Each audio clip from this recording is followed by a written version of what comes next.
chaque matin et qui a permis que nous soyons là. Nous te disons merci, Papa. Merci pour ton amour qui est déversé avec abondance dans nos cœurs.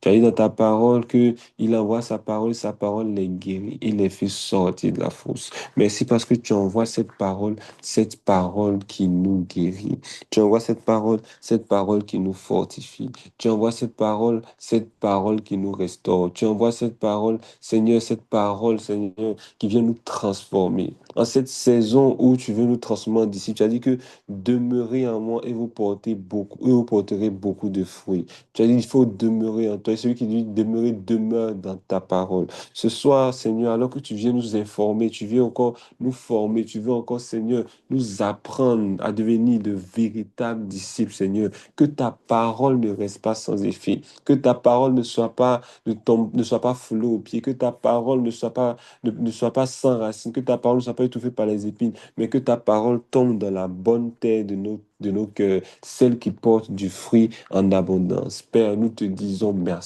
Nous te disons merci pour la parole que tu envoies. Nous disons merci pour le Saint-Esprit que tu envoies et qui va diriger chacun de ces moments. Merci parce que tu nous remplis de ta parole. Merci parce que tu nous remplis de ton Saint-Esprit. Merci parce que tu nous transformes, Seigneur, d'enseignement après enseignement en de véritables disciples. Père, je te recommande ton serviteur, toute personne qui va prendre le micro, que tout ce qui sera dit ce soir, Seigneur, soit inspiré par le Saint-Esprit. Que tout ce qui sera dit soit inspiré et conduit par le Saint-Esprit. Seigneur, merci pour ton amour, merci pour ta présence. Merci à toi qui es Alpha, merci à toi qui es Oméga. Merci parce que nous savons que lorsque nous te suivons, tu fais de nous, Seigneur, des pécheurs d'hommes et nous devenons la meilleure version de nous-mêmes. Merci pour cette soirée. Merci pour ta présence. Merci à toi qui règnes pour des siècles et des siècles. Et nous disons Amen. Periandos, Apariandos. Amen, amen, amen. Sarabash, Teharus. Bonsoir à tous, bonsoir à toutes. Bienvenue dans notre temps de partage. C'est encore une joie de se retrouver tous les jeudis pour partager sur la parole de Dieu. Et donc, comme vous le savez, nous avons commencé magnifique voyage sur ce thème disciple du Christ. Il y a tellement des aspects que nous allons découvrir. J'espère que vous m'entendez bien, que le son est correct. Oui, papa, on vous entend très bien. Super magnifique. Donc, voilà, on a commencé ce thème sur disciple du Christ. La semaine dernière, nous avons commencé un sous-thème, l'art de suivre, ce que nous allons continuer aujourd'hui. Avant de continuer, je voulais savoir qu'est-ce que vous avez retenu de ce qu'on a partagé le jeudi dernier sur l'art de suivre. Est-ce que vous avez retenu quelque chose? Est-ce qu'il y a quelque chose qui t'a marqué? Est-ce qu'il y a quelque chose qui est resté dans ton esprit? Tu n'as pas forcément à tout dire, mais qu'est-ce qui t'a marqué? Ou en tout cas, qu'est-ce que tu as retenu sur l'art de suivre? La première partie que nous avons abordée la semaine dernière, le livre que nous avons écouté, les échanges que nous avons partagés. Euh, donc, qui peut nous dire un peu ce il ou elle a retenu de ce qu'on avait partagé le jeudi dernier sur l'art de suivre.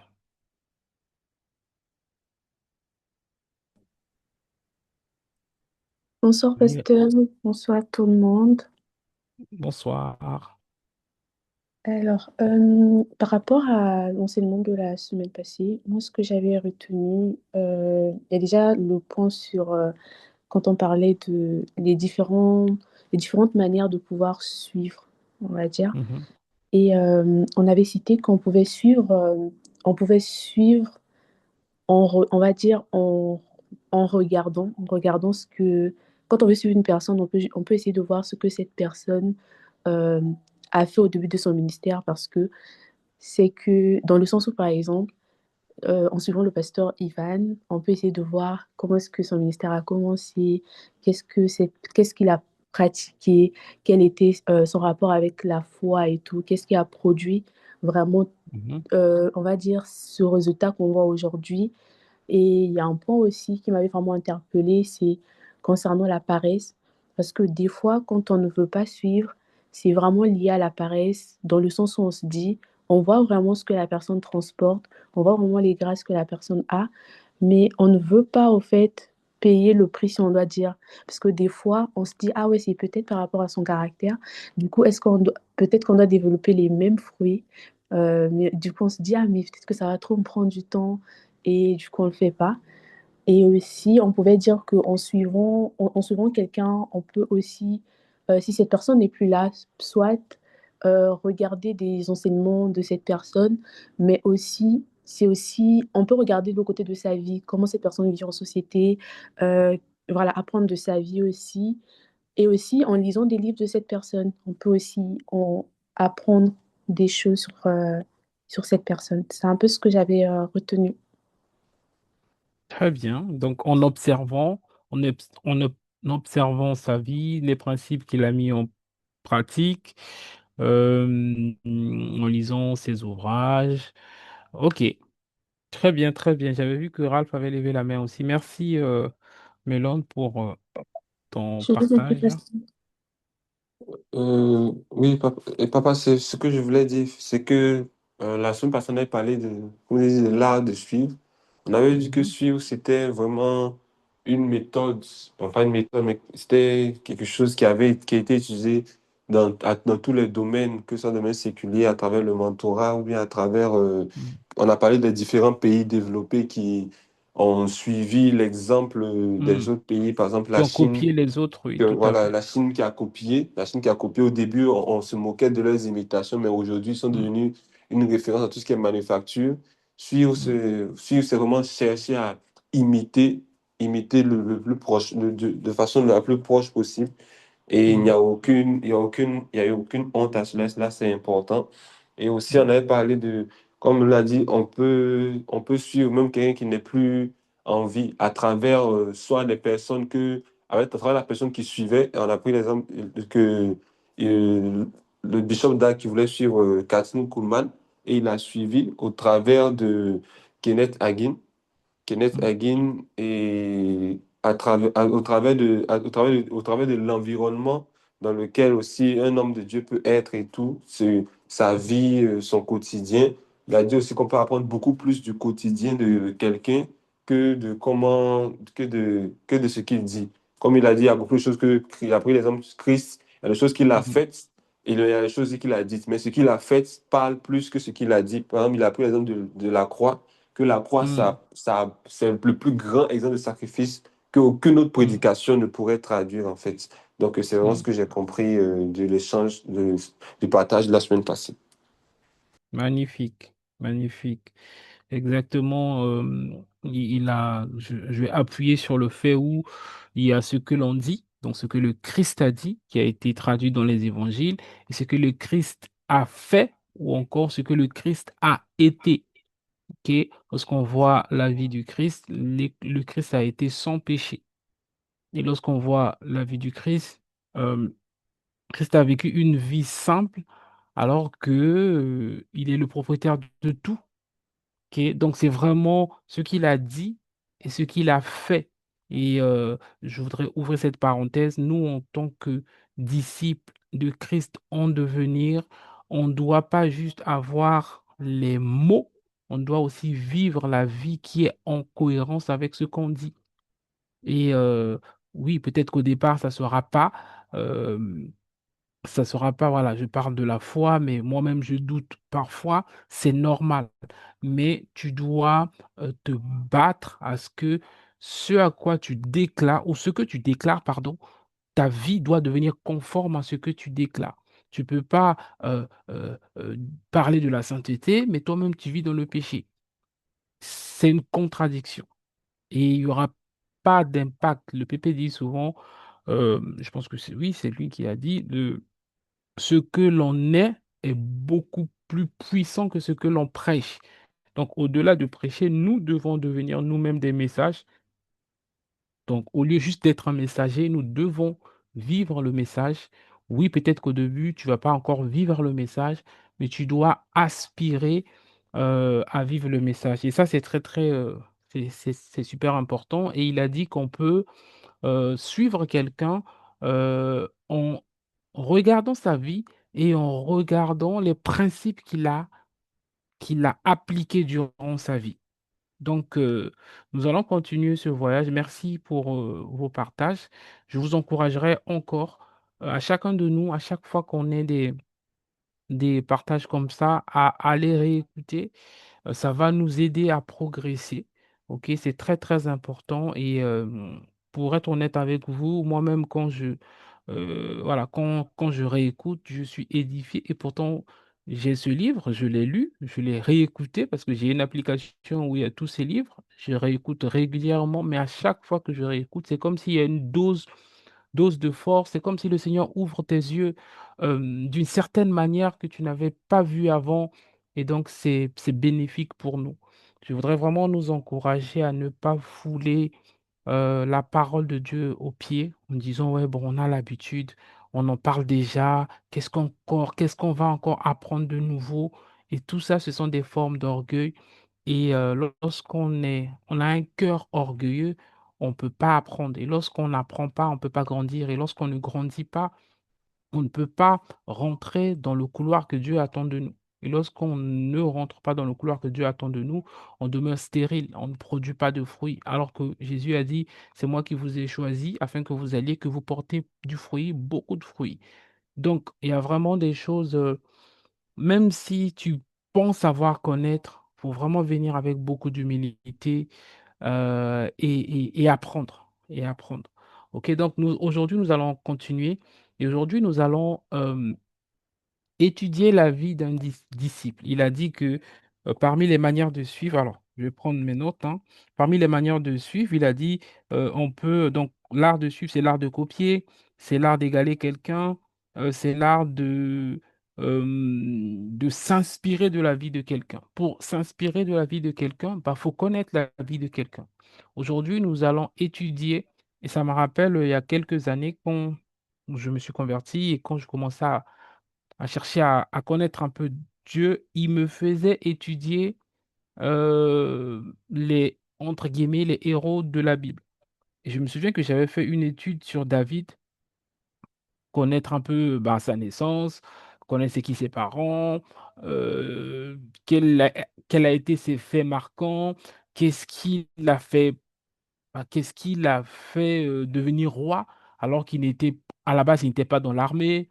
Donc, tout, vivre apprendre de son histoire et ça, donc lire son histoire, comprendre son histoire, ça nous inspire et ça nous encourage nous-mêmes aussi à progresser. Donc, aujourd'hui, dans l'art de suivre, nous allons étudier quelqu'un qui a suivi le Seigneur de toute sa vie et qui a fait que Dieu a dit de lui qu'il était le père de tous les croyants. Donc, nous continuons toujours le, le partage. Donc, c'est toujours dans le livre. Alors, miséricorde, je me suis déconnecté, non? Seigneur Jésus, qu'est-ce que c'est que ça? Alors, je vais me connecter sur la tablette. Je me suis déconnecté là. Je vais me connecter sur ma tablette, comme ça, nous allons, nous allons, nous allons lancer. Tac, tac, tac, hmm. Nous allons poursuivre juste un instant, le temps de nous reconnecter.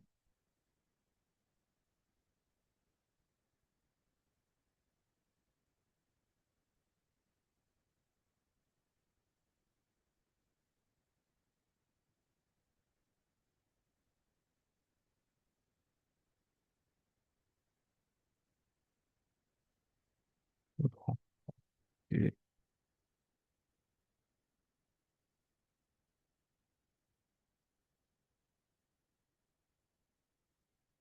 normalement, ça doit être bon.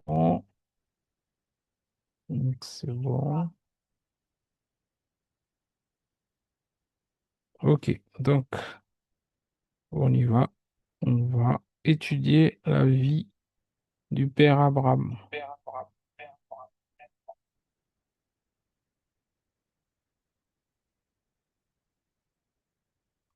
C'est parti.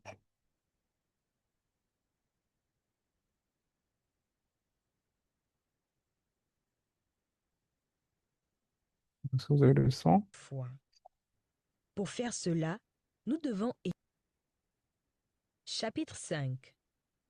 L'art de suivre Abraham. Il est temps de suivre le père de la foi. Pour faire cela, nous devons étudier de près sa vie. C'est bon? Vous avez Qu'est-ce le son? qu'Abraham a accompli qui a fait de lui un si grand homme? C'est bon? Oui, c'est La bon. Bible enseigne que nous devrions suivre ceux qui ont réussi à hériter. Chapitre 5. L'art de suivre Abraham. Il est temps de suivre le père de la foi. Pour faire cela, nous devons étudier de près sa vie. Qu'est-ce qu'Abraham a accompli qui a fait de lui un si grand homme? La Bible enseigne que nous devrions suivre ceux qui ont réussi à hériter les promesses de Dieu. Afin que vous ne deveniez pas paresseux, mais que vous suiviez ceux qui, par foi et patience, héritent les promesses. Hébreux 6, 12, KJF. Abraham remonta d'Égypte vers le midi, lui, sa femme et tout ce qui lui appartenait, et Lot avec lui. Abraham était très riche en troupeaux, en argent et en or. Genèse 13, 1 à 2. Abraham connut le succès. Il se maria et eut des enfants. Il était très riche en troupeaux, en argent et en or. De nos jours, il aurait probablement des investissements en banque, en propriété et en actions. Abraham connaissait Dieu. Le Seigneur lui parla de nombreuses fois et répondit à ses prières. Abraham s'est aussi battu et a remporté quelques victoires durant sa vie. Abraham mourut finalement à un bel âge, après avoir vu les compassions de Dieu durant toute sa vie. Même quand Jésus raconta l'histoire de Lazare et de l'homme riche, il mentionna que Lazare fut emporté dans le sein d'Abraham. Cela veut dire qu'Abraham était encore une personne importante, même après sa vie sur terre. Certains ne sont importants que dans cette vie. Dans l'autre monde, ils deviennent insignifiants pour la société. Ils sont envoyés en enfer pour être punis de leurs péchés. Si Abraham vivait aujourd'hui, les gens lui demanderaient un entretien.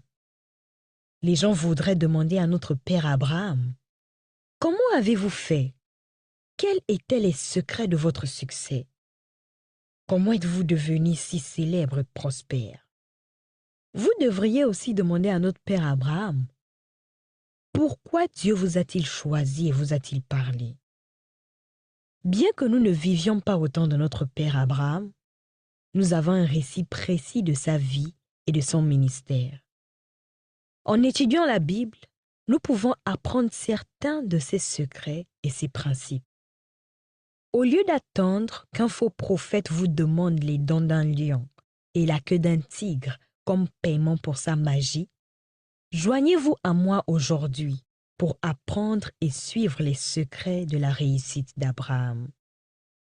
Les secrets de la réussite d'Abraham. 1. L'art de suivre Abraham est l'art d'obéir à Dieu. L'Éternel dit à Abraham: va-t'en de ton pays, de ta patrie, et de la maison de ton père, dans le pays que je te montrerai.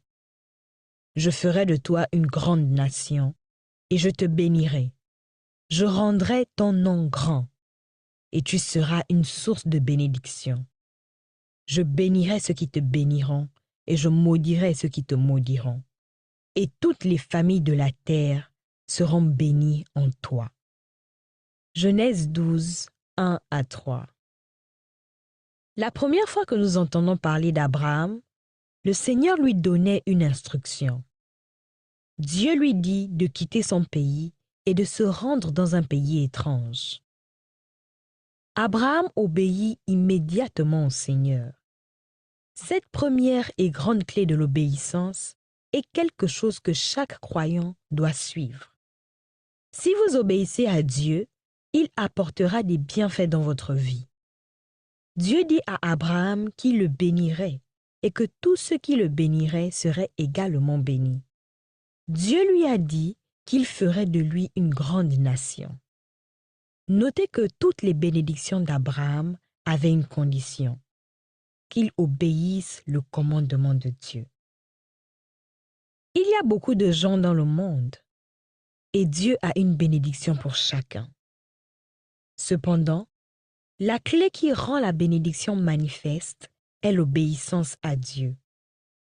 Abraham prit la décision de sa vie. Il décida de quitter sa famille et son pays et de se lancer dans l'obéissance à Dieu.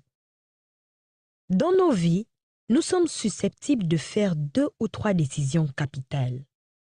Ce sont des décisions qui changent le cours entier de notre vie. Rappelez-vous que la grandeur dépend de l'obéissance à la voix de Dieu. Les bénédictions sont réservées à ceux qui écoutent et obéissent. Si tu obéis à la voix de l'Éternel, ton Dieu, en observant et en mettant en pratique tous ces commandements que je te prescris aujourd'hui, l'Éternel, ton Dieu, te donnera la supériorité sur toutes les nations de la terre. Voici toutes les bénédictions qui se répandront sur toi et qui seront ton partage, lorsque tu obéiras à la voix de l'Éternel, ton Dieu. Deutéronome 28, 1 à 2. La désobéissance conduit à la malédiction. Il y a beaucoup de gens qui disent « C'est difficile d'obéir à Dieu ». Mais c'est plus difficile de désobéir à Dieu. Quiconque désobéit au Seigneur fera l'expérience de malédiction et de frustration dans sa vie. Rappelez-vous l'histoire d'Adam. Dieu le mit dans un jardin et lui dit qu'il pouvait manger les fruits de tous les arbres sauf un. Adam désobéit à Dieu. Et voyez où nous en sommes aujourd'hui. Adam fut maudit et toute la race humaine avec lui. Tous les hommes sont désormais maudits et condamnés à la sueur et à la lutte afin de gagner leur vie. Je ne connais personne sur terre qui soit exempté de cette malédiction. Le pauvre donne plusieurs heures de dur labeur et est récompensé avec très peu. Pourtant, il doit continuer à travailler dur pour survivre. Le riche travaille 12 heures par jour, 7 jours par semaine, afin de maintenir ses richesses. Il transpire autant que le pauvre, mais d'une manière différente. Chacun d'entre nous se bat sous cette malédiction. À cause de la malédiction, les femmes désirent un mari, même si leurs maris domineront leur vie. J'ai rarement vu une femme qui ne veuille pas de mari. Tes désirs se porteront vers ton mari, mais il dominera sur toi. Genèse 3, 16. Les maris règnent et dominent leur épouse. Et pourtant, les femmes veulent quand même se marier. La malédiction des femmes touche aussi l'accouchement. Une femme vous dira qu'il n'y a pas de douleur comparable à celle de l'accouchement. D'où sont venues toutes ces choses? C'est le résultat de la désobéissance d'Adam. Il a désobéi à Dieu et sa vie fut contrariée. Mais nous voyons un second Adam, Jésus-Christ, qui obéit à Dieu et apporta beaucoup de bénédictions. De même, par l'obéissance d'un seul, beaucoup seront rendus justes. Romains 5, 19. Jésus fut obéissant à son Père. Un seul acte d'obéissance a apporté tellement de guérison à la race humaine. Un monde perdu et mourant a maintenant une vie en Jésus-Christ. Dieu a souverainement exalté Jésus et lui a donné un nom au-dessus de tout nom. L'exaltation vient par l'obéissance. Si vous voulez être promu dans votre vie, commencez par obéir au Seigneur. La promotion vient par l'obéissance à la parole de Dieu. Comme je l'ai dit, une personne prendra probablement 2 ou 3 grandes décisions dans sa vie. Un bon exemple de décision importante est la décision de qui épouser. Si vous obéissez à Dieu concernant le mariage, votre vie peut être relativement paisible. Si vous épousez la mauvaise personne, le malheur vous suivra comme un flot interrompu. Beaucoup de gens n'obéissent pas à Dieu quand arrive le temps du mariage. Ils écoutent la chair et les opinions de leurs amis. Une chose qui va influencer votre état de bonheur plus que toute autre chose est votre mariage. Vous ne pouvez jamais fuir la réalité de qui vous avez épousé. Lorsque vous rentrez chez vous, vous retrouvez votre conjoint. Quand vous sortez, tout ce que vous faites est lié au fait que vous êtes marié. Si vous obéissez au Seigneur, il vous établira avec sa bénédiction. Décision capitale de l'obéissance. Une décision capitale d'obéir à Dieu fut ma décision d'être dans le ministère à plein temps. Le 10 mars 1989, je reçus un diplôme de médecin. Après 7 années de dur labeur, j'en étais arrivé à un point où beaucoup de gens dans le monde auraient aimé être. J'étais maintenant médecin. Néanmoins, le Seigneur me dit de quitter la pratique médicale et de faire son travail à plein temps. Je lui obéis et cette décision changea complètement ma vie. Un jour, alors que je me trouvais à Jérusalem, je me demandais « Comment en suis-je arrivé là ?» Le Seigneur me répondit « C'est parce que tu suis ma voie que je t'ai amené ici. » Vous ne connaissez pas la portée considérable de l'obéissance au Seigneur.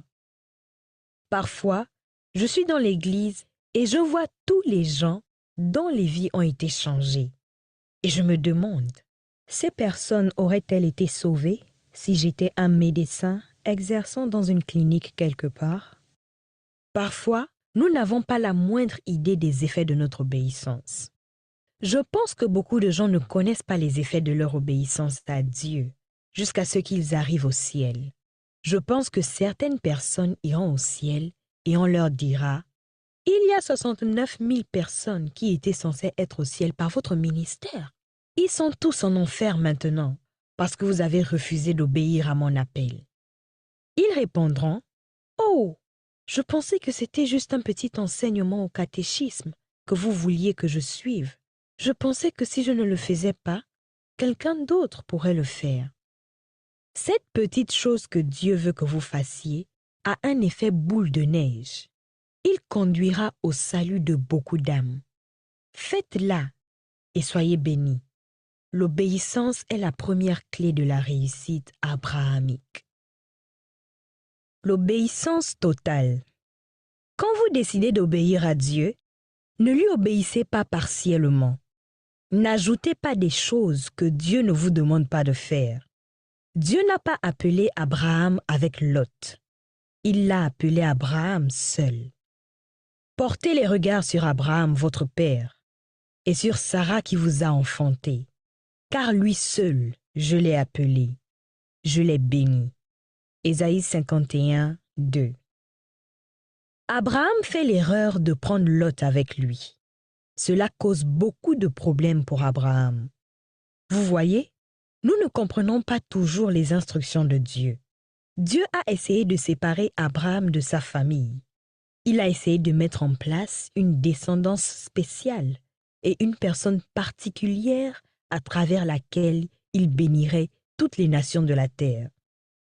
L'erreur qu'Abraham commit est la même erreur que beaucoup de gens font quand ils se lancent dans le ministère. Ils aspirent à prendre des gens avec eux. Ils essaient de former des partenariats que Dieu n'a pas ordonnés. Quand il s'agit du ministère, Dieu n'appelle pas un groupe de personnes. Il appelle un homme. Je cherche parmi eux un homme. Ézéchiel 22, 30. La Bible ne dit pas que Dieu cherche un groupe d'hommes. Dieu a affaire avec nous en tant qu'individu. Dieu cherche un homme. Aller avec un partenaire. Il y a plusieurs années au Ghana, il n'y avait pas beaucoup d'églises charismatiques dynamiques. Cependant, il y avait de nombreux ministères de chant et de théâtre dynamiques. Avec le temps, Dieu commença à appeler certains membres de ces groupes au ministère pastoral. Beaucoup de dirigeants de ces ministères furent amenés à établir des églises. Toutefois, certaines de ces personnes firent l'erreur de se lancer en tant que groupe dans le monde de l'Église. Abraham partit comme l'Éternel le lui avait dit, et Lot partit avec lui. Genèse 12, 4. Ce fut une grosse erreur. Dieu n'appelait pas un groupe. Il appelait des individus. Beaucoup de gens qui étaient généralement appelés à être des pasteurs, qui devaient réussir, virent leur ministère étouffé par les gens qu'ils avaient pris avec eux. Vous voyez, beaucoup de ces gens qui furent pris avec eux estimaient qu'ils avaient un pouvoir égal et une chance égale de s'exprimer avec le leader. Des comités exécutifs dirigeaient les ministères de chant et de théâtre, mais un comité ne peut pas diriger une église. Une église a besoin d'un leader fort, soutenu par des assistants sages et loyaux. Si vous lisez la Bible, vous remarquerez qu'à un temps donné, les serviteurs de Lot se querellèrent avec les serviteurs d'Abraham. Lot ne dit pas à ses serviteurs qu'ils avaient le privilège d'être avec Abraham. Il n'a pas rappelé à ses disciples que c'était Abraham qui était appelé et qu'il était juste pris avec lui par grâce. Abraham dut régler la dispute. Abraham prit l'initiative de se séparer de Lot. Quand Abraham demanda à Lot de choisir une partie du pays, il prit la meilleure partie et laissa à Abraham, le vrai leader, ce qui restait. Parfois, quand vous faites des choses en tant que groupe, les gens autour de vous ne savent pas qui est le véritable chef. Ils pensent que c'est l'effort du groupe qui fait fonctionner les choses. C'est seulement après que Lot se soit séparé d'Abraham que Dieu commença à accomplir l'appel d'Abraham. Quand vous jouez plus de 15 minutes avec un enfant, il commence à penser que vous êtes de son âge. Souvent, quand les gens se lancent dans les affaires, ils devraient vraiment le faire tout seuls, mais ils vont dans des partenariats. J'ai vu beaucoup de partenariats péniblement se rompre.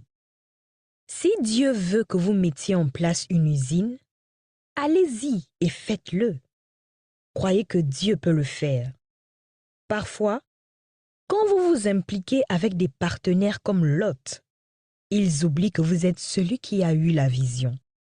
Le moment peut venir où ils vont même vous chasser de l'entreprise que vous avez créée. Décidez seulement d'obéir à Dieu et de lui obéir totalement. Si Dieu vous a appelé seul, allez seul.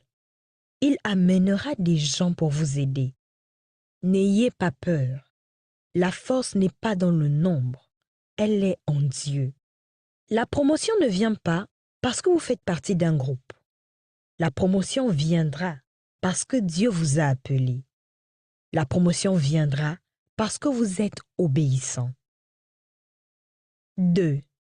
L'art de suivre Abraham est l'art d'avoir foi dans les messages de l'Esprit Saint.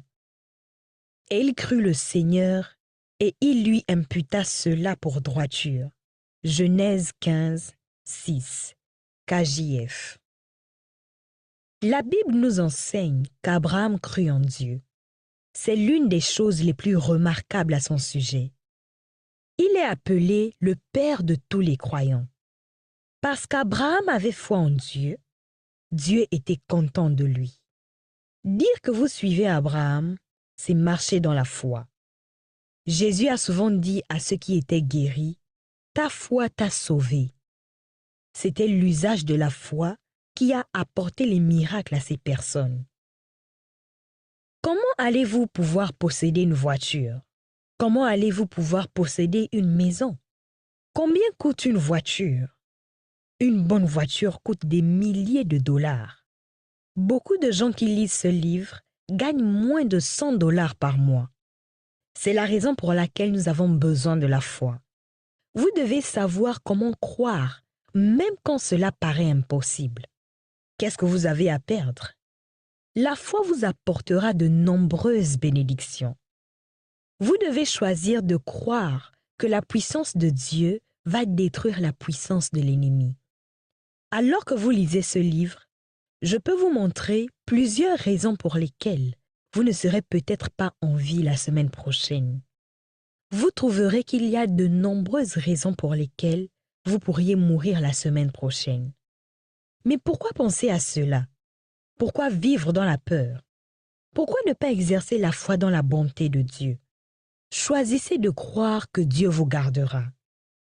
Lorsque vous avez foi en la puissance protectrice de Dieu, vous plaisez au Père. Croyez que Dieu vous donnera une longue vie. Croyez que vous allez vivre jusqu'à un âge avancé. Croyez que vous vivrez pour voir vos enfants et les enfants de vos enfants. Croyez que même si une belle voiture coûte des milliers de dollars, vous en aurez une. Attendez-vous aussi à avoir une belle voiture que vous pourrez donner à quelqu'un un jour. Abraham avait 90 ans. Il avait cessé de faire l'amour avec sa femme. Il était vieux quand Dieu lui dit qu'il allait avoir un enfant. La possibilité pour Abraham d'avoir un enfant était de 0. Mais il crut en Dieu. Dieu était très heureux avec Abraham parce qu'il croyait. Dieu est très enthousiaste quand vous avez foi en ses promesses. Sans la foi, il est impossible de lui être agréable. Hébreux 11, 6. Lisez la Bible et voyez comment les gens semblaient insensés quand ils crurent en Dieu. N'ayez pas peur de paraître bizarre quand vous agissez selon votre foi. Par la foi, nous sommes sauvés. Je promets et prédis qu'en dépit de tout, Dieu vous choisira et imprimera son objectif sur votre vie. Je vois Dieu en train d'imprimer ses bénédictions sur votre vie, en dépit des preuves contraires et des circonstances contradictoires. Dieu va faire cela à cause de votre foi. Plus vous exercez la foi, plus vous prospérerez. Plus vous êtes bénis, plus les gens parleront contre vous. Plus vous prospérez, plus les gens vous haïront. Ignorez leur haine. Persévérez et assurez-vous de plaire à Dieu avec votre foi. La foi fut l'un des principes clés d'Abraham pour une vie réussie. 3. L'art de suivre Abraham est l'art de gouverner votre propre maison. Si vous suivez Abraham, vous devez diriger votre foyer avec succès. L'une des raisons pour lesquelles Dieu choisit Abraham et le bénit est qu'Abraham commanda à toute sa famille de le servir. Quand Dieu fut sur le point de détruire Sodome et Gomorrhe, le Seigneur se dit, « Dois-je informer Abraham sur ce sujet? Devrais-je lui parler? » Beaucoup de gens aimeraient que Dieu leur parle. Alors, pourquoi Dieu a-t-il choisi de parler à Abraham? La réponse est dans la Bible. Il commanda à toute sa famille de garder ses chemins. Car je le connais, et je sais qu'il commandera à ses enfants et à sa maison après lui de garder le chemin du Seigneur pour faire justice et jugement. Genèse 18, 19, KJF.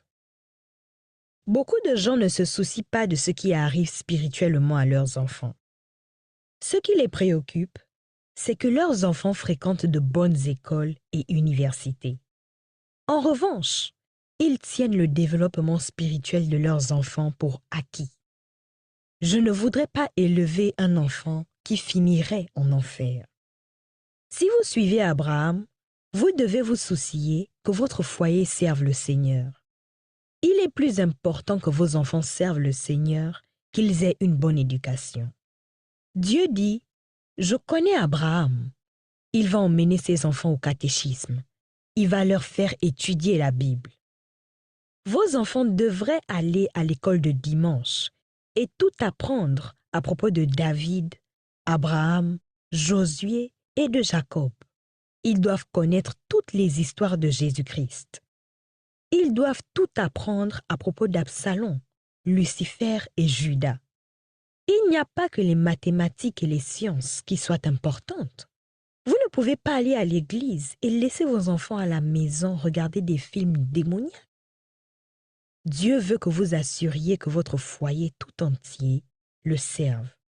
Dieu a travaillé avec Abraham parce qu'il était persuadé qu'Abraham assurerait que toute sa famille servirait le Seigneur. Si vous êtes un jeune homme, vous devez épouser une chrétienne. Certains épousent des femmes qui ne sont même pas chrétiennes. Certains épousent une femme juste parce qu'elle est belle. Oui, elle est peut-être un beau vase, mais elle est peut-être vide à l'intérieur. Vous devez épouser quelqu'un qui a la parole et l'esprit. Dieu dit, je connais Abraham, il va épouser une croyante. Il va les emmener à l'église. Dieu veut que vous alliez à l'église avec votre conjoint. Certains chrétiens permettent à leurs femmes d'échapper à tout contrôle. Ils vont à l'église tout seuls, tandis que leur épouse reste à la maison. Ils disent, elle ne voulait pas venir, alors je l'ai laissée. Vous devez avoir le contrôle de votre ménage. Les domestiques, les visiteurs et même les chiens et les chats doivent servir le Seigneur. C'est l'art de suivre Abraham. 4.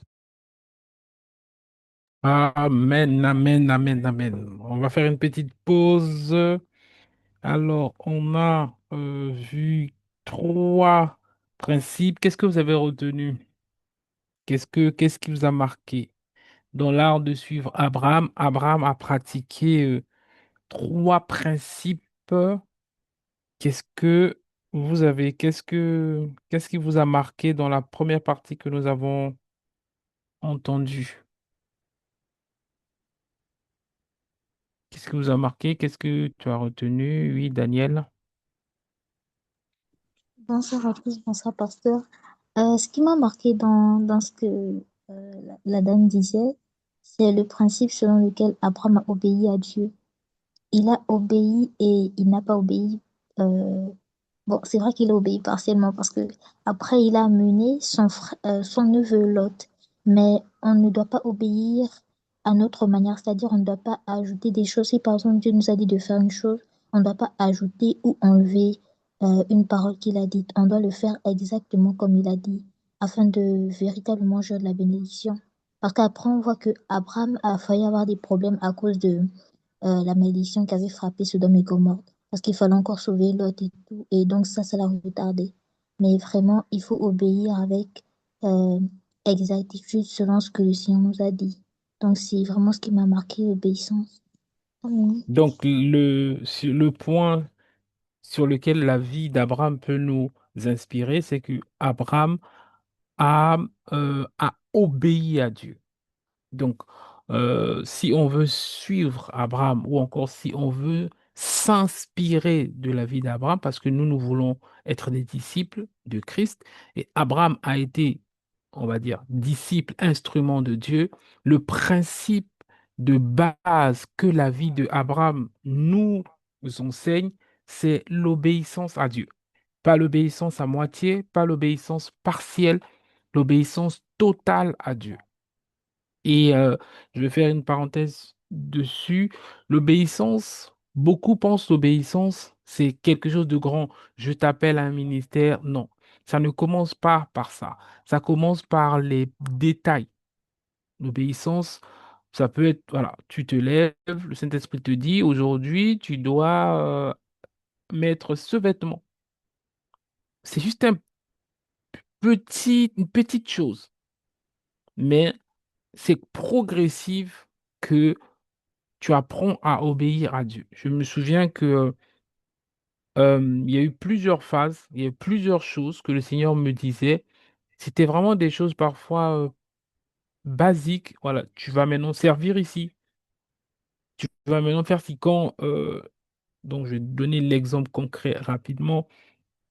Quand je suis venu en France en 2009, au départ, dans l'église où j'étais, je servais dans la chorale. Et quand je suis arrivé en France, il m'a dit, tu as longtemps servi dans un ministère public, maintenant tu vas aller servir dans un ministère caché. Donc tu vas intégrer, on appelait ça le MCM à l'époque. Donc pour nous, l'équivalent aujourd'hui, c'est le multimédia, mais les médias.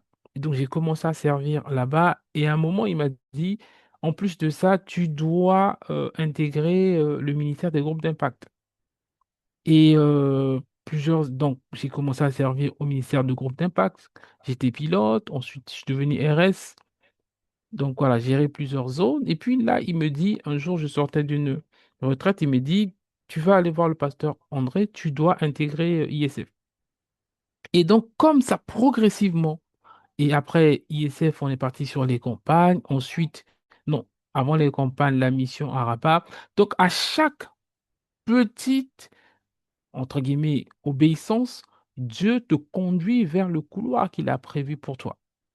Et donc, vous devez comprendre que ta vie est la somme de chaque petite obéissance que tu obéis à Dieu. Si je suis là où je suis aujourd'hui, c'est parce que j'ai obéi à des moindres petites choses que, voilà, que Dieu me disait de faire. Donc, c'est très, très, très important. Parfois, on peut te confier, on peut te dire, bon, OK, désormais, tu es responsable de l'accueil. Ne néglige pas ça. Ne dis pas, ouais, c'est pas grand-chose, moi, j'attends le grand ministère, je vais être prophétesse. Tu n'as rien compris. Parce que dans les petites choses que Dieu nous donne, Dieu nous entraîne à l'obéir. Parfois, c'est juste une voix, tu sens juste une pensée, il faut appeler telle personne, faut écrire à telle personne, faut faire ci. Parce que tu ne sais pas, mais cette personne-là est en détresse et Dieu sait. Et donc, quand tu obéis régulièrement au Saint-Esprit, et lorsque Dieu aura besoin des gens ou de quelqu'un pour faire sa mission, il aura tendance à se tourner vers toi facilement. Parce qu'il sait que toi, tu obéis. Les autres vont résister, mais toi, tu vas obéir. Donc la vie, ce que nous pouvons ou nous devons apprendre de la vie d'Abraham, c'est, c'est l'art d'obéir à Dieu. Oui, il a peut-être dans les débuts commis des erreurs en rajoutant ce que Dieu n'a pas rajouté, mais ce que nous devons retenir, c'est l'art de suivre, l'art d'obéir à Dieu. Et c'est très, très, très important. Merci, Daniel. Qui d'autre a retenu quelque chose. Donc, la première chose que la vie d'Abraham, du père Abraham, nous enseigne, c'est l'art d'obéir à Dieu. Nous devons être des hommes et des femmes qui obéissent à Dieu. Nous ne devons pas négocier avec Dieu. Nous ne devons pas donner des excuses. Nous ne devons pas, nous devons pas. Alors, je ne sais pas si vous avez remarqué ça, mais moi, si. Chaque fois, c'est pas que c'est pas mauvais, hein, mais chaque fois que je confie quelque chose à quelqu'un et qu'à chaque fois il me donne des excuses, j'ai plus envie de lui confier des choses parce que je sais qu'il va toujours donner des excuses. Mais chaque fois que je confie quelque chose à quelqu'un et que je vois que la personne le prend avec joie et qu'il essaye, même s'il n'a pas la capacité, il essaie de se donner tous les moyens possibles pour le faire, j'ai envie de le confier encore plus. Et en fait, je me suis rendu compte que c'est comme ça que Dieu a opéré avec nous. Et c'est comme ça que Dieu opère avec nous. Je me suis rendu compte que quand j'avais pris le ministère de l'évangélisation, je crois en 2016, au départ, l'évangélisation, on sortait pas beaucoup, beaucoup. Et on a travaillé par la grâce de Dieu, on commençait à avoir beaucoup, beaucoup, beaucoup de sorties. Et c'est comme si on me confiait d'autres choses. On m'a confié maintenant les campagnes. Ensuite, c'était la mission à Rabat. Donc, c'est comme si, c'est pas comme si, c'est biblique, hein. Lorsque tu es fidèle dans les petites choses, Dieu te confie encore plus.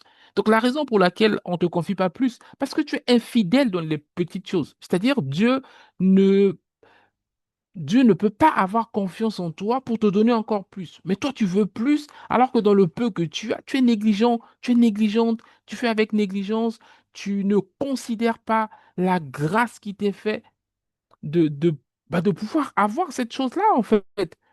Et vraiment, alors, on parlait de quoi? Qui parlait de quoi déjà? Miséricorde. L'art de... Oui, l'obéissance, voilà, l'obéissance. L'obéissance, le père Abraham a obéi. Et dans le deuxième point, bon, je vais faire rapide pour qu'on puisse avancer. Le deuxième point que j'ai noté, c'est que l'art de suivre d'Abraham est l'art d'avoir foi dans le message du Saint-Esprit. Abraham, malgré que son corps était vieux, vous avez entendu, hein, il avait plus de 80 ans, il a quand même cru que Dieu pouvait lui donner un enfant. OK? Et le troisième point, je vais accélérer, c'est l'art de gouverner sa maison. Alors moi, je dirais l'art de gérer sa vie. Abraham était résolu de telle sorte que lui et sa maison servent le Seigneur.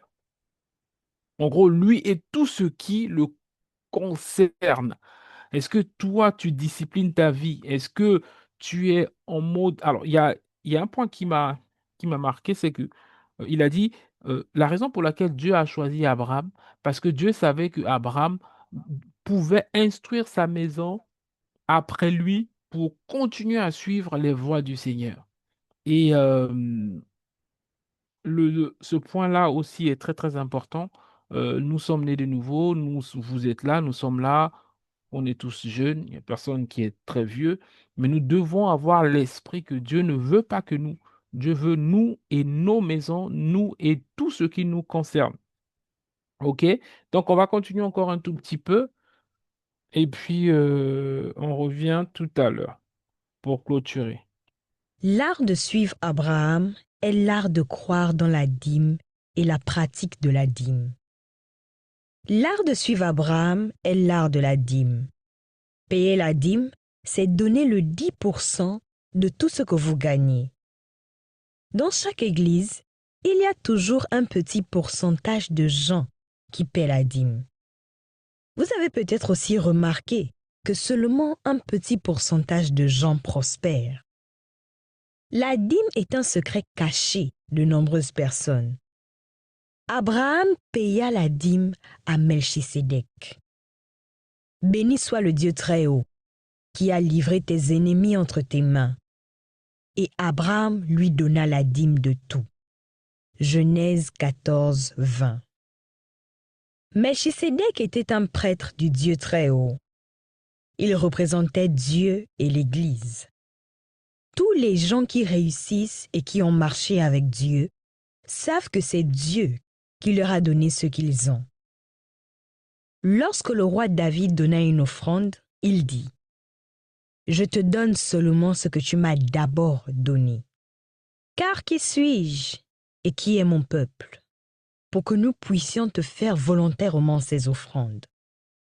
Tout vient de toi, et nous recevons de ta main ce que nous t'offrons. » 1 Chroniques 29, 14. Lorsque vous vous rendez compte que c'est Dieu qui vous donne quelque chose, vous aurez toujours envie de lui être reconnaissant. Le roi Nabuchodonosor arriva à un moment de sa vie où il commença à se vanter de ce qu'il avait. Dieu n'aime pas les gens qui se vantent de choses qui leur ont été données. Dieu n'aime pas ça. Quand les gens se vantent de choses qu'ils ont acquises par grâce, Dieu le frappa d'une maladie qui le fit se sentir comme une bête. Pendant 7 ans, il joua dans l'herbe comme une bête. Quand il retrouva sa raison, il rendit gloire à Dieu. Où que vous soyez dans la vie, rappelez-vous que Dieu a fait de vous ce que vous êtes. Êtes-vous intelligent? Êtes-vous qualifié? Êtes-vous beau? Tout vient de Dieu. Car qui est-ce qui te distingue? Qu'as-tu que tu n'aies reçu? Et si tu l'as reçu, pourquoi te glorifies-tu comme si tu ne l'avais pas reçu? 1 Corinthiens 4, 7. Quand Dieu vous élève dans une position d'influence et d'autorité, s'il vous plaît, rappelez-vous que vous y êtes par la grâce de Dieu. Toute position de puissance a une date d'expiration. Belchassar, un autre roi, a appris cette leçon à la dure. Il était si heureux dans son palais qu'il prit des verres à boire de l'église. Le roi Belchassar donna un grand festin assez grand au nombre de 1000, et il but du vin en leur présence. Daniel 5, 1. Il ne voulait pas seulement boire du vin, il voulait boire du vin dans les vases sacrés. Il voulait désacraliser l'Église. Il a ridiculisé les églises et les pasteurs. Belchassar, quand il eut goûté au vin, fit apporter les vases d'or et d'argent que son père Nebuchadnezzar avait enlevés du temple de Jérusalem, afin que le roi et ses concubines s'en servissent pour boire. Daniel 5, 2. Ce fut une erreur. Il but du vin dans les vases sacrés. Alors, on apporta les vases d'or qui avaient été enlevés du temple, de la maison de Dieu à Jérusalem. Et le roi et ses grands, ses femmes et ses concubines s'en servirent pour boire. Ils burent du vin et ils louèrent les dieux d'or, d'argent, d'airain, de fer, de bois et de pierre. Daniel 5, 3 à 4. Chaque poste que vous occupez dans cette vie est par la grâce de Dieu. Si vous ne décidez pas de rendre gloire à Dieu, il va divinement vous changer de place et vous remplacer. L'une des façons par lesquelles celui qui réussit peut rendre gloire à Dieu est de reconnaître la grâce de Dieu et de payer la dîme. Êtes-vous puissant? Avez-vous de l'argent? Un mari? Une femme? Des voitures? Un poste? Vous devez vous rappeler que ces choses viennent du Seigneur. Abraham connaissait ce secret. Il savait qu'il devait être reconnaissant envers Dieu pour son succès. Alors, il paya la dîme. Si vous voulez suivre Abraham, vous devez apprendre à payer la dîme. Je veux vous faire remarquer une grande bénédiction qui vint à Abraham après qu'il eut payé sa dîme. Dieu lui donna un enfant. Dieu se sentit poussé à donner plus de bénédictions à Abraham. Après ces événements, la paye de la dîme, la parole de l'Éternel fut adressée à Abraham dans une vision, et il dit: Abraham, ne crains point, je suis ton bouclier, et ta récompense sera très grande. Alors, la parole de l'Éternel lui fut adressée ainsi: ce n'est pas lui qui sera ton héritier, mais c'est celui qui sortira de tes entrailles qui sera ton héritier. Genèse 15, 1 et 4. Ce fut la première fois que Dieu dit spécifiquement à Abraham qu'il allait avoir son propre enfant spécial, qui ne serait pas l'enfant de sa servante. Abraham avait tout au monde, mais il n'avait pas d'enfant. Dieu sait ce que vous n'avez pas. Il sait où est votre plus grand besoin.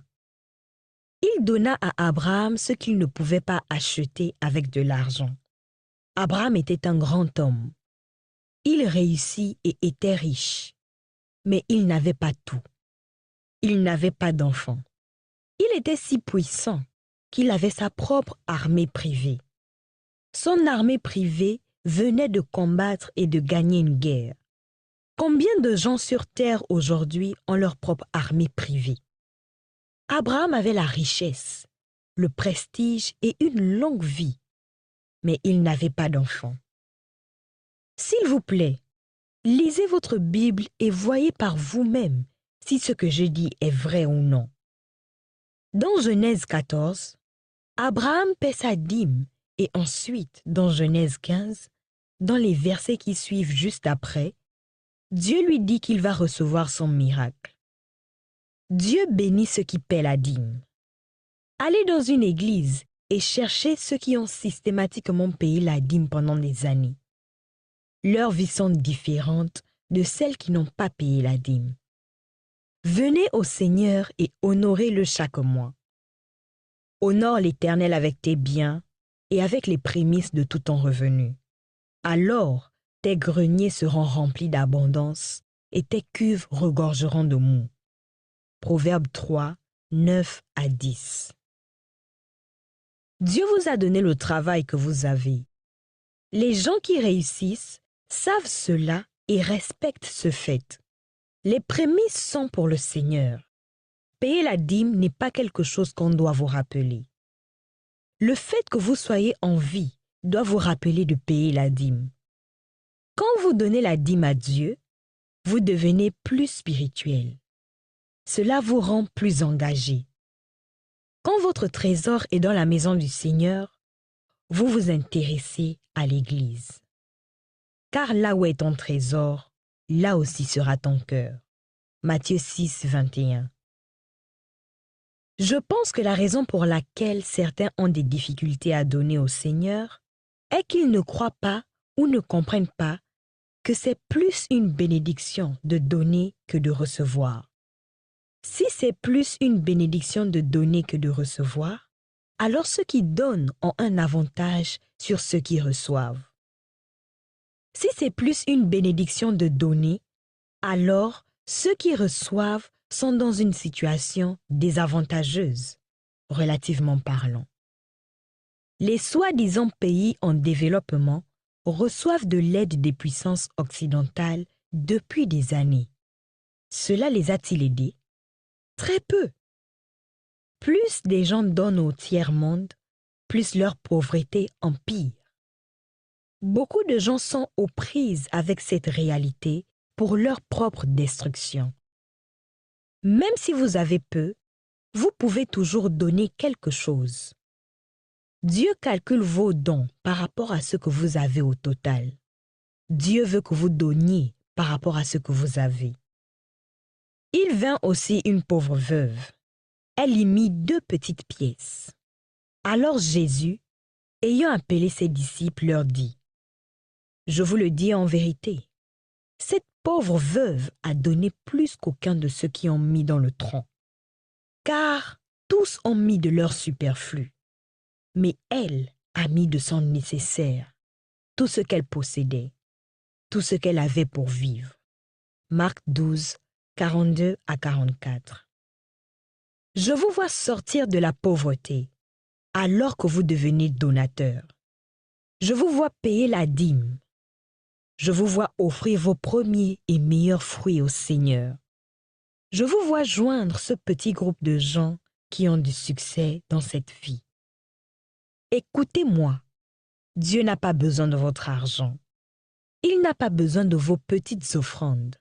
Que vous payiez votre dîme ou non, l'Église ira de l'avant. Dieu est juste en train d'essayer de vous aider. Abraham savait que Dieu n'avait besoin de rien venant de lui. La parole de Dieu dit que l'argent, l'or et le bétail appartiennent au Seigneur. Alors que vous lisez ce livre, permettez à votre ministère d'entrer dans le royaume de l'approbation et de la promotion divine. Je vois Dieu vous donner la promotion divine alors que vous payez votre dîme. La promotion divine et l'élévation vous sont offertes si vous suivez Abraham. Allez de l'avant et ne retournez jamais en arrière. Dieu vous mène du minimum au maximum et du négatif au positif. Suivez Abraham et profitez de grandes bénédictions. 5. L'art de suivre Abraham est l'art de l'intercession. L'art de suivre Abraham est l'art de l'intercession. La Bible nous enseigne comment Abraham intercéda pour Sodome et Gomorrhe. Quand Abraham pria pour Sodome et Gomorrhe, il accomplissait un principe divin. La plupart des chrétiens sont absorbés par leurs propres problèmes. Beaucoup de femmes sont submergées par les problèmes de leur mariage en difficulté. Elles veulent sans cesse qu'on prie pour elles et qu'on leur donne l'onction. Mais leurs problèmes ne semblent jamais s'en aller. Abraham avait ses propres problèmes, mais il pria pour Sodome et Gomorrhe. Abraham n'avait pas d'enfant. Il souffrait peut-être d'azoospermie, d'oligospermie ou même d'impuissance. Les médecins n'avaient pas de solution pour ces problèmes médicaux. Abraham avait aussi des problèmes familiaux. Il avait tellement de richesses et il n'avait personne pour en hériter. Il y avait seulement des serviteurs pour hériter du travail de sa vie. Il n'avait pas d'enfants. Abraham avait aussi des problèmes conjugaux à cause d'une servante avec laquelle il avait couché. En dépit de tout cela, Abraham a trouvé le temps d'intercéder pour Sodome et Gomorrhe. Sa prière était si sincère et intense que Dieu accepta de répondre à ses prières. Cette prière était si importante qu'elle a été rapportée dans la Bible. Abraham s'approcha et dit, « Feras-tu aussi périr le juste avec le méchant ?» Abraham dit, « Que le Seigneur ne s'irrite point, et je ne parlerai plus que 7 fois. Peut-être s'y trouvera-t-il 10 justes. » Et l'Éternel dit, « Je ne la détruirai point à cause de ces 10 justes. » Genèse 18, 23 et 32. Je crois que c'est l'une des clés de la réussite abrahamique. Oubliez vos problèmes et souciez-vous plutôt du royaume de Dieu et des problèmes de Dieu. Vous commencerez à éprouver des percées surnaturelles dans votre vie. Vous ne comprendrez même pas pourquoi Dieu vous bénit. Lorsque vous commencez à prier pour les autres, vous passez à un autre niveau de chrétienté. Je sais que beaucoup de chrétiens qui réussissent prient rarement pour eux-mêmes. Ils sont toujours en train de conseiller et prier pour les autres. La plupart des chrétiens pensent, quand tout ira bien et quand Dieu m'aura béni, je me mettrai à prier pour les autres. Mais vous ne vous rendez pas compte de l'ordre divin que vous devez suivre. Ils essaient de mettre la charrue avant les bœufs, mais la charrue ne peut pas aller devant les bœufs. Cherchez d'abord le royaume de Dieu. Quand vous aurez d'abord donné la priorité au royaume de Dieu, vous pourrez alors vous occuper de votre propre royaume. Dans la prière du Seigneur, le premier thème est « Que ton règne vienne et que ta volonté soit faite ». La première prière n'est pas « Bénis-moi, donne-moi et aide-moi Seigneur ».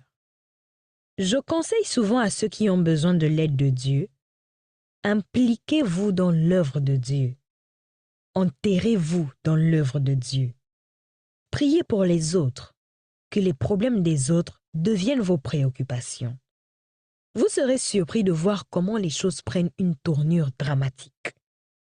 Quand Dieu verra que vous voulez construire sa maison, il s'intéressera à la construction de votre maison. Il y a plusieurs années, j'ai entendu un grand homme de Dieu dire « Si vous construisez une maison pour Dieu, Dieu vous construira une maison. » J'ai trouvé que ceci était une vraie et fiable déclaration. Dieu veut que les gens se préoccupent de son travail. Paul dit à propos de Timothée, « Car je n'ai personne ici qui partage mes sentiments, pour prendre sincèrement à cœur votre situation. Tous, en effet, cherchent leur propre intérêt et non ceux de Jésus-Christ. » Philippiens 2, 20 à 21. Vous remarquez dans ce passage de l'Écriture un vieux problème. Tout le monde cherchait son propre bien-être. Personne ne se souciait vraiment de l'œuvre de Dieu. Tout le monde pense à soi et à ses problèmes. Si vous faites du royaume de Dieu votre principale préoccupation, et si vous intercédez comme Abraham pour les gens, vous allez attirer les bénédictions surnaturelles de Dieu. En 1985, alors que j'étais en 3e année à la faculté de médecine, je pris une décision pour le Seigneur.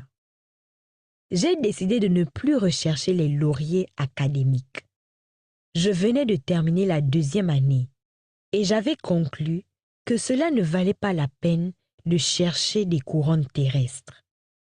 Je me souviens dire à ma bien-aimée, à partir de maintenant, cela ne m'intéresse plus de me qualifier avec distinction dans cette école. Je ne veux pas de prix. Tout ce que je veux est de réussir à mes examens. J'ai ajouté, à partir de maintenant, je vais construire le royaume de Dieu et l'Église. C'est à partir de ce moment que j'ai commencé à devenir pasteur. J'ai fini par créer l'église Lighthouse Chapel International. C'est intéressant de noter que lorsque j'ai pris la décision de ne pas rechercher de grands lauriers académiques, j'ai en fait reçu des distinctions et gagné des prix. Vous voyez, dans le royaume, la façon de monter est de descendre. Dans le royaume, la façon de recevoir est de donner. Dans le royaume, la façon de résoudre vos problèmes est de résoudre les problèmes de Dieu. Avez-vous jamais lu ce qui arrivait à Job? Il avait plus de problèmes que n'importe qui d'entre nous. Job avait des amis qui avaient besoin d'aide spirituelle. Job décida de prier pour ses amis et regardez ce qui s'est passé. L'Éternel rétablit Job dans son premier état quand Job eut prié pour ses amis. Et l'Éternel lui accorda le double de tout ce qu'il avait possédé. Job 42, 10. Qui a reçu la bénédiction quand Job pria? Pour qui pria-t-il? Job pria pour ses amis. Mais quand Dieu fut touché, ce sont les problèmes de Job qui furent résolus. N'est-ce pas incroyable? Job reçut la bénédiction quand il intercéda pour ses amis. N'est-ce pas intéressant? Vous priez pour les autres et vous recevez la bénédiction. C'est un principe éternel. C'est l'un des principes du succès. Époux, épouse, homme d'affaires, prêtez attention s'il vous plaît aux choses de Dieu. Au temps d'Abraham, la préoccupation majeure de Dieu était l'état déplorable de Sodome et de Gomorrhe. Abraham en fit son problème et il pria sincèrement à ce sujet. Pour cette raison, Dieu bénit Abraham plus que tous les hommes de sa génération. C'est l'une des clés d'une vie réussie sur cette terre. Cherchez d'abord le royaume de Dieu. Intercédez pour les autres. Aidez les autres. Construisez l'église de Dieu. Construisez une maison pour Dieu. Et Dieu vous construira une maison. 6. L'art de suivre Abraham est l'art de prendre sa croix. Dieu avait béni Abraham avec un enfant.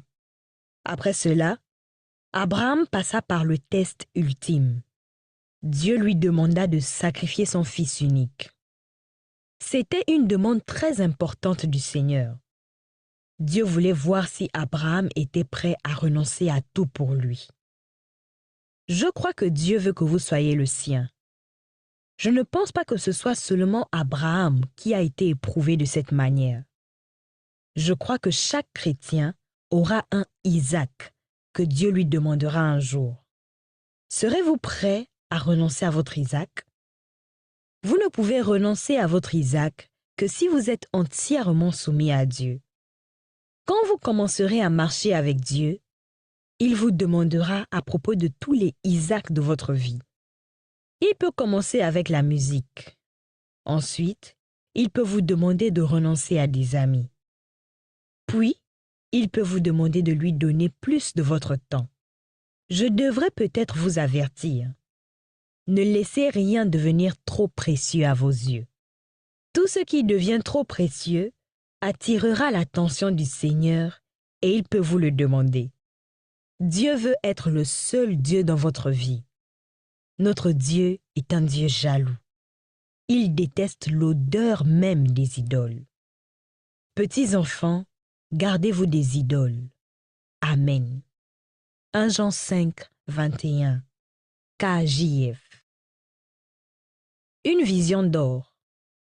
Il y a plusieurs années, quand je commençais dans le ministère, le Seigneur me donna une vision. Je marchais sur un chemin long et sinueux. Sur ce chemin, il y avait des tas d'une certaine matière. Ils ressemblaient à des tas de sable. Comme je continuais à marcher sur le chemin, Je m'approchai de l'un des tas et je découvris que c'était un tas d'or. J'ai immédiatement eu l'envie de m'arrêter et d'en ramasser autant que possible. Mais j'entendis la voix de Dieu me dire, « Ne t'arrête pas, continue à marcher. » Alors Dieu me dit, « C'est la route du ministère pour toi. Quand tu y marcheras, tu rencontreras beaucoup de ces tas d'or. » Il me dit, « Ne t'arrête pas à l'or. L'or n'est pas important. » Il poursuivit, « Il y a beaucoup de tas semblables plus loin. Pourquoi t'arrêter à l'un d'eux et ne pas aller plus loin? » Depuis ce temps, l'argent en quelque sorte a perdu son importance pour moi. Je ne vois l'argent que comme un outil. Je le vois comme quelque chose que je vais rencontrer le long du chemin. Ce n'est pas quelque chose que je dois rechercher et accumuler. Dieu m'a donné cette vision pour m'aider à le considérer comme plus important que tout le reste. Je me suis rendu compte que suivre le Seigneur lui-même conduirait à combler tous mes besoins. Dès que quelque chose devient trop précieux pour vous, cela devient une idole potentielle. Le Seigneur n'a pas voulu qu'Abraham remplace son amour pour Dieu par son amour pour Isaac. Cher ami, Abraham allait devenir le père de plusieurs millions d'enfants. Avant que Dieu puisse lui confier une telle bénédiction, il devait s'assurer que la bénédiction ne remplacerait jamais son amour pour Dieu. Avant que Dieu puisse vous bénir d'une manière spéciale, il a besoin d'être sûr de vous. Ne gardez rien pour vous. Donnez-lui tout et il fera de vous quelqu'un de grand qui réussira dans cette vie. Suivez Abraham dans la grandeur et recevez une bénédiction permanente dans votre vie. Amen, Chapitre amen, 6. amen, amen, amen, amen. Waouh, c'est magnifiquement puissant. Qui a été béni? Qui a été béni? Waouh, merci Amen, Seigneur. Amen. amen, amen, amen. Waouh. Alors, juste rapidement, on a presque fini. Qu'est-ce que tu as retenu de cette deuxième partie? Qu'est-ce qui t'a marqué dans cette deuxième partie? Tu peux partager avec nous ce que toi tu as retenu dans cette deuxième partie. Sortir ici. Qu'est-ce que tu as retenu dans cette deuxième partie? Rapidement, on a presque fini. On va juste prendre 3 minutes pour débriefer. Qu'est-ce que tu as retenu dans cette partie? Dans cette partie, oui, dans la dernière partie. Qui peut nous partager ce il ou elle a retenu rapidement? Il nous reste que 3 minutes avant qu'on clôture. On Euh, va faire un petit résumé. Oui. euh, Moi, ce que j'ai retenu, enfin, la partie qui m'a le plus marqué, si je puis le dire, c'est le caractère d'intercesseur d'Abraham, Mhm. qui, lorsque le bishop Dag parle dans son livre, il fait comprendre qu'Abraham s'est totalement désintéressé de toutes les situations qu'il pouvait avoir vécues, enfin, qu'il pouvait vivre. Autant pour moi, à ce moment-là, il avait, enfin, il a cité l'azospermie, enfin, des maladies, voilà, qui peuvent rendre impuissant, l'impuissance, voilà, les problèmes conjugaux. Mais Abraham n'a pas regardé à tous ces problèmes, mais il a appliqué plutôt cette parole de Jésus qui dit, prends mon joug, il est doux et léger, et laisse-moi prendre le tien. Et il a prié pour que le règne de Dieu, le royaume de Dieu s'établisse. En fait, il a pris la charge du cœur de Dieu. Il a porté les prières qui tenaient à cœur à Dieu. Et ça a emmené une autre dimension dans sa vie. Dieu a finalement répondu à ses prières parce que Dieu a pris en charge sa vie. Plus lui qui priait pour lui, mais je pense l'Esprit lui-même intercédait pour lui parce qu'il était dans des situations de faiblesse pour lesquelles lui-même n'intercédait plus. Et vraiment, moi, ça m'a marqué parce que bah, La plupart du temps, on veut prendre le temps de prier pour nous-mêmes, de s'intéresser à nos propres soucis, au lieu de penser d'abord à ce que Dieu nous a confié, à ce que Dieu veut faire au travers de nos prières, parce que l'intercesseur, c'est celui qui prie pour que les desseins de la volonté de Dieu s'accomplissent sur la terre. Et Abraham a été ce modèle-là d'intercession et c'est vraiment le point qui m'a vraiment marqué ce soir, dans la deuxième partie. Ok, très bien, merci. Ok, je vais faire un résumé et puis on va s'arrêter là. Ah oui, merveille, vas-y. Ah, ça, c'est la première partie. Oui, vas-y, tu as levé la main, je vais te laisser la parole. Qu'est-ce qui t'a marqué dans cette deuxième partie? J'ai vu que Merveille a levé la main. Shalom à tous. Vous Alors, me recevez? oui, D'accord. Shalom à tous. Ce qui m'a marqué, moi, dans ce que j'ai écouté et tout, c'est être fidèle dans les dîmes. mhm, Et la Bible dit, donnez et vous recevrez. Donc, la plupart des cas, moi-même, j'ai expérimenté ça. Donner la dîme, il y a beaucoup de bénédictions dedans. Amen. amen. Ok, le Seigneur te bénisse. Ok, rapidement pour clôturer. Donc, je vais faire un rappel de ce qu'on a reçu aujourd'hui. Donc, on a dit qu'aujourd'hui, on devait étudier la vie d'Abraham parce que être disciple, c'est d'apprendre des principes que les hommes qui nous ont précédés ont appliqués. Donc, on a appris que l'art de suivre Abraham, l'art d'imiter Abraham, c'est l'art d'obéir à Dieu. Amen. L'art de suivre Abraham, c'est l'art d'avoir foi dans le message du Saint-Esprit. L'art de suivre Abraham, c'est l'art de bien gouverner sa propre maison ou encore sa propre vie. OK? L'art de suivre Abraham, c'est l'art de croire dans la loi de la dîme et de la pratiquer. L'art de suivre Abraham, c'est l'art d'intercession. OK? Et l'art de suivre Abraham, c'est l'art de prendre sa croix. Ça veut dire qu'il y a des choses, de la même manière que Abraham, Dieu lui a demandé de donner son fils, on va dire unique. Il faut savoir que dans nos vies, il y a des choses que Dieu va nous demander. Dieu va te demander de te détacher de ton orgueil. Dieu va te demander de te détacher peut-être de ton nom de famille.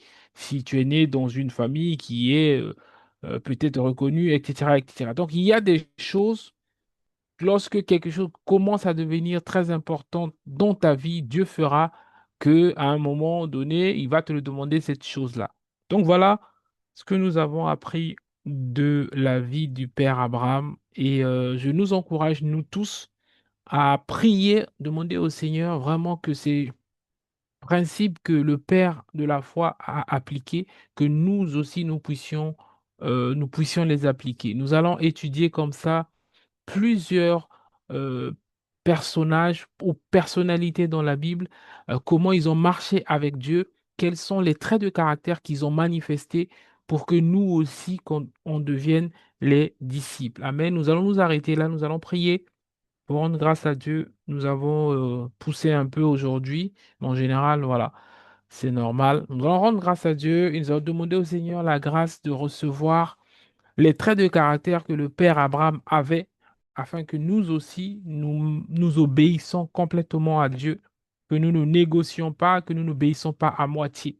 Élevons nos voix pendant quelques instants. On est en train de clôturer et remercier le Seigneur pour ces instants et demander au Seigneur la grâce de ressembler au Père Abraham.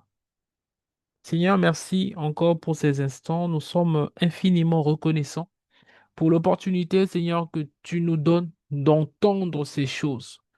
Tu as dit que nous sommes heureux si nous entendons ces paroles pourvu que nous les mettions en pratique. Seigneur, merci de nous aider et que ta parole, que ton esprit continue à travailler en nous et que tu nous donnes la possibilité encore de réécouter, Seigneur, cet audio, ce livre et aide-nous, Seigneur, à devenir des vrais disciples à l'image de notre Père Père dans la foi, le Père Abraham. Seigneur, merci pour la nuit de tout un chacun. Tu bénis mon frère, tu bénis ma sœur.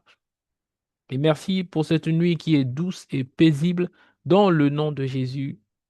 Amen, amen, amen. Amen. Que le Seigneur vous bénisse. Merci d'être resté jusqu'à la fin. Et donc, comme d'habitude,